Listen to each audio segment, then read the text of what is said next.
Welcome to another episode of One-on-One, a special series from ILTV in partnership with Israel Bonds. I'm Lidar Gaveh-Lazi, and in each episode we sit down with individuals who bring a clear sense of purpose and are choosing to make a real impact. They understand that supporting Israel isn't just about words, but about taking action when it matters most. Our guest today is a trailblazer across multiple worlds. She's a sports journalist and entrepreneur, a social media influencer, and a bold voice for Jewish pride and Israel, especially at a time when speaking up hasn't always been easy. She's also someone who believes deeply in building Israel's future, not just through words, but through action. Emily, you've built a career in spaces that demand both mental toughness and visibility, from sports journalism to entrepreneurship and advocacy. How did your sense of Jewish identity shape the confidence it took to step into these arenas and claim space unapologetically? To be completely honest, I don't feel that my Jewish identity shaped my career. I feel like the career empowered me to, just have a platform in general, which then I could take this platform and elevate my identity. But it took me a while to find it. I went to a Jewish high school. I grew up in a Jewish neighborhood, and Jewish identity was everything I grew up with. So I didn't really appreciate it. And then once I got to college, once I got to the sports world, and then I realized I'm the only Jew, it started to feel like it was a privilege to be like the Jew in the room. And I felt, I don't want to call it a burden because it wasn't. I carried it almost as like a badge of honor, where I felt like I'm the representation for the Jewish people because I'm one of the few Jews here. And then that's where I became more in touch with my Jewish identity. And I used the career that I was building to bring that Jewishness into it and spread positive awareness around it, because obviously, there's a lot of like negative stereotypes around Jews. So I wanted to be like the positive one. And before we continue, a word from our sponsor.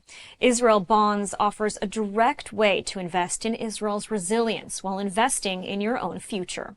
Invest in what matters. Invest in Israel Bonds. And Emily, back to you. At a time when many public figures are choosing silence, you've actually chosen to be outspoken, especially in standing up for Israel and against anti-Semitism. What gave you the courage to be so vocal, and what has the response been like, both the support but also the pushback?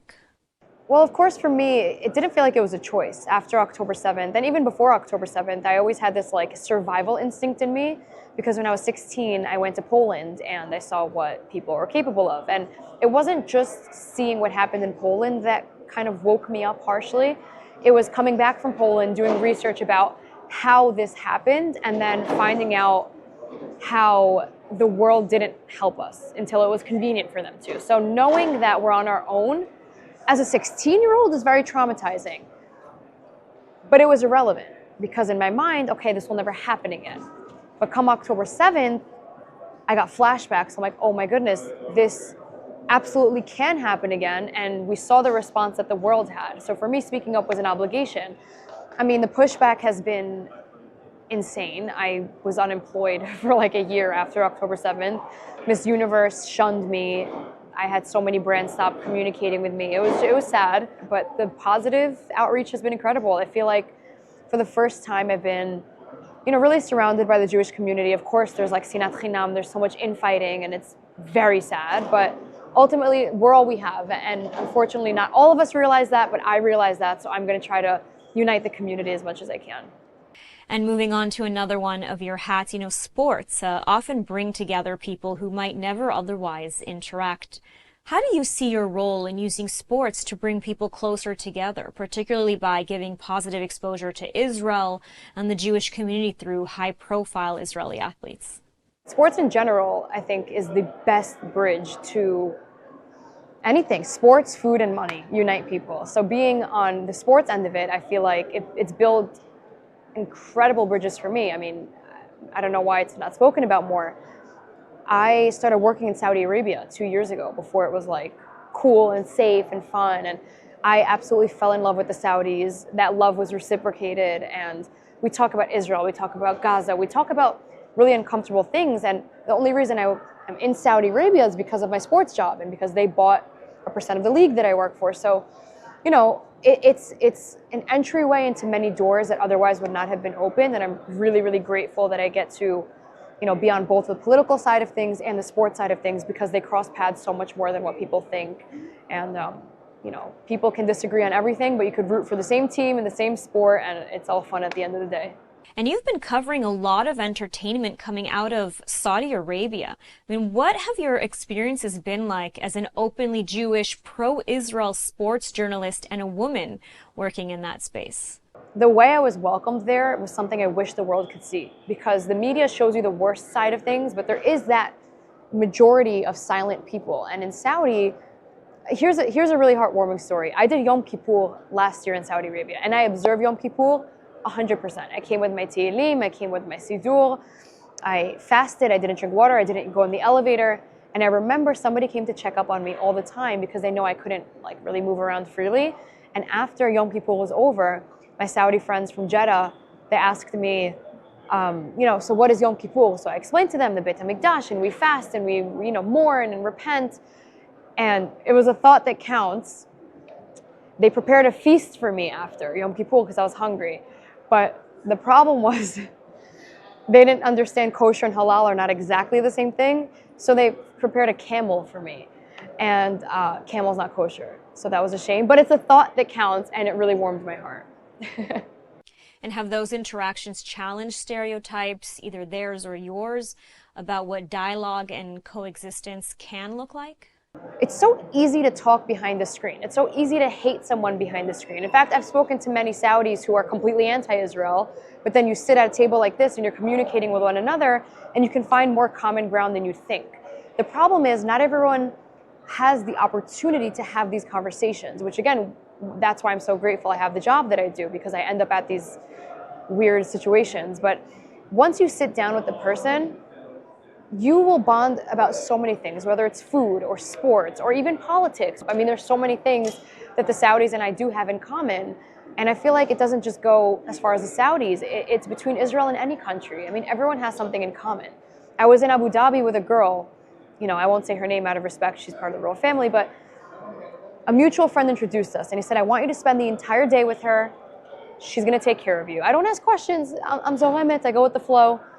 Turns out this woman was Palestinian, and I had no idea, and she didn't care about my background. Of course, you can Google me, so it's a bit different. And she was raised in the UAE, so she wasn't extreme at all. She was very secular. She loves Israel. She went to Israel, and it just shows you, it broke that stereotype. At the end of the day, like I said, people are very brave behind the screen, but when you're sitting face to face, we're all just people. Pivoting with the alarming rise in anti-Semitism globally, what responsibility do you feel to use your platform right now? I feel like it's an obligation, not just a responsibility. I feel like, why do Jews feel like you have a choice to speak up? Do you realize if you don't speak up, another Holocaust will happen? And I don't say that lightly. I don't believe another Holocaust will happen because enough Jews speak up. But for those who don't, it's almost like, how dare you? You have children.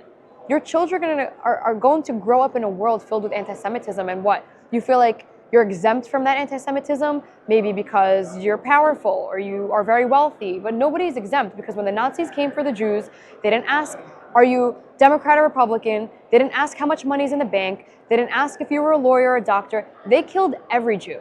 So when I speak to Jews who just don't speak up, I think they are the most selfish people on earth, because when the time comes that the Jews are attacked, you're still a Jew, whether you identify as one or not, whether you're proud of it or not, you're a Jew. So you might as well own it, stop apologizing for it, and embrace it. So what do you want young Jews, especially those who feel disconnected or maybe afraid to speak up, to understand about this moment? I want young Jews to know that they're the future. We can only do so much before our voices just get faded out. Everything in life is like a wave, right? Today I'm relevant, tomorrow I'm not. That's how it is. The next generation of Jews need to carry the torch and keep spreading that light. And I don't want them to think that because there's enough people doing it, they don't have to. No, you do have to. Because right now you're maybe 18, 20, 21, but one day you're going to be a future leader. You're going to be the doctor, the lawyer, the teacher, the friend. It doesn't matter who you are, because everyone has their role to play and everyone has their impact. So this next generation, and they don't have this problem, my generation has this problem, just embracing their identity. It seems like the next generation has corrected itself already, which is good, but they need to really own it, and it seems like they are based on the people that I'm meeting. You know, supporting Israel can take many forms: advocacy, education, philanthropy, and investment. I mean, why do you believe it's important to move from statements of support to tangible action when it comes to Israel's future? I think they're all relevant. I think the money's relevant. I think the connections are relevant. I think the friendship is relevant. Israel's future it's more dynamic than that. It can't depend on one thing. Like, you have the Miriam Adelsons, and then you have the influencers, and then you have everything in between, and they're so extremely different, but they're each playing their own role. You need the bullies. You need the bullies. You need the ones screaming on Piers Morgan. You need the liberals. You need the Republicans. You need representation across the board, because the reality is Israel is a representation of a million different types of people. But for whatever reason, Israel's boxed into this small bubble and generalized and categorized as something that they're not. So when you have that representation across every field, that's when people will really get to understand Judaism and the Jewish people, but specifically like the relationship to Israel.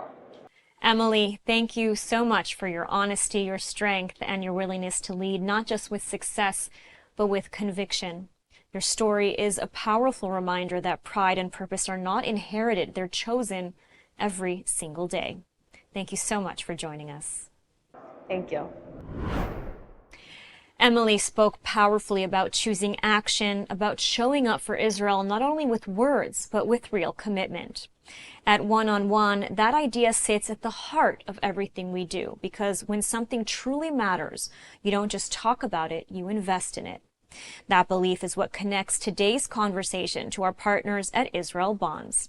For more than 7 decades, Israel Bonds has given people a way to turn values into tangible impact, strengthening Israel's economy while reinforcing a deep personal connection to its future.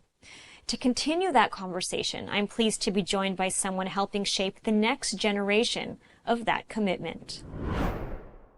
Erez Kahan is the new Leadership National Chair of Israel Bonds, connecting with young professionals across the country who are redefining what engagement with Israel looks like today: practical, values-driven, and future-focused.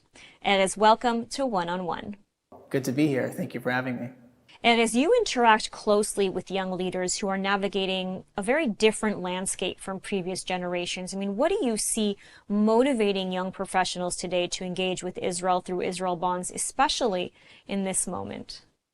I think each generation is different, and this new generation with technology, AI, the rise of anti-Semitism, especially on college campuses, it is a brand new landscape that we are dealing with, and it is incredibly important to educate these young professionals, what Israel Bonds is and why it's important. Israel Bonds is often described as both an investment and a statement.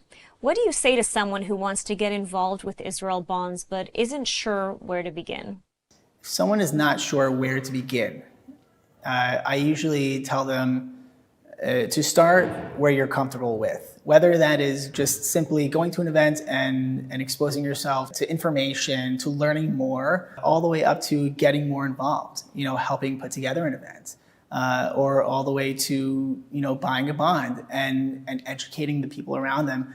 I like to think of it as baby steps. When I first got involved, 7, 8 years ago, I didn't really understand fully what Israel Bonds was. I knew it existed. I knew it was important. I went to a Friday night dinner, and I was like, okay, a $36 bond, I'm getting this money back, and I'm getting a great dinner. And I went, and then I hear the speaker, and I think, oh my gosh, this is like really important.